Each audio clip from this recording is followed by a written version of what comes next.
Hi everyone, welcome to another LJHA update.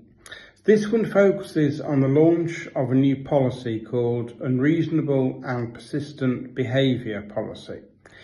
So we're committed to LJHA to investigating and responding to all inquiries and complaints fairly, comprehensively and timely. There are a minority of cases where somebody will contact us that prevents us from investigating a complaint, takes up a lot of our resources, more than is required, and is considered to be unacceptable or abusive. And it's important to stress that we will treat as abusive any behaviour that seeks to harass, verbally abuse or intimidate our staff.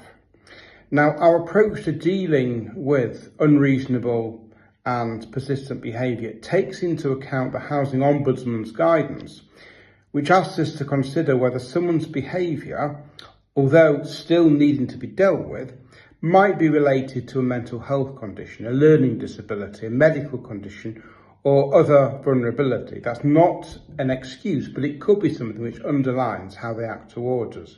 So we will take into account the person and their individual characteristics. So what do we mean by unreasonable or persistent behaviour?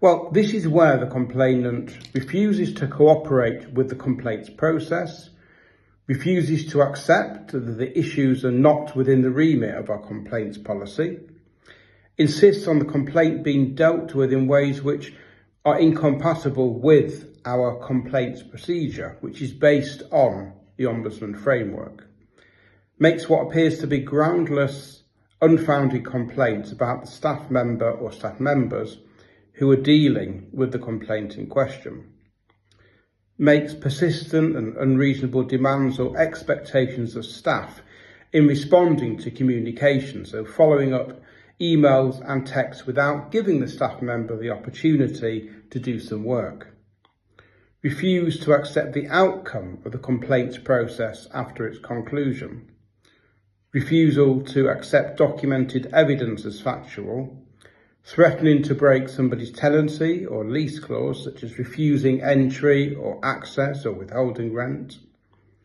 using threats to report LJHA or a staff member to other bodies, such as the press, the Housing Ombudsman, the regulator of social housing, or other professional bodies. So what will LJHA do in dealing with abusive and threatening persistent behaviour? We might terminate a telephone conversation or meeting with the complainant given the opportunity to modify their behaviour. We will contact the resident to explain why their behaviour is unacceptable or abusive. We might consider applying restrictions to contact between the resident and LJHA. This may include refusing to have further contact from the resident except through a third party, refusing to accept certain forms of communication, banning the resident from accessing any of our offices, restricting telephone calls to particular days, times or locations or durations, or refusing to make home visits alone. Any restrictions we do put in place will be proportionate based on the vulnerabilities of the individual concerned, so in line with the Housing Ombudsman guidance.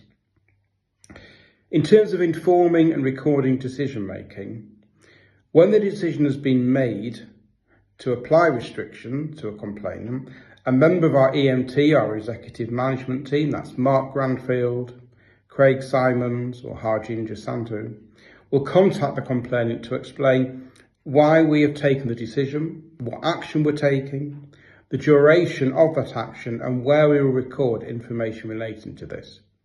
So this policy isn't about saying to people, don't make a complaint.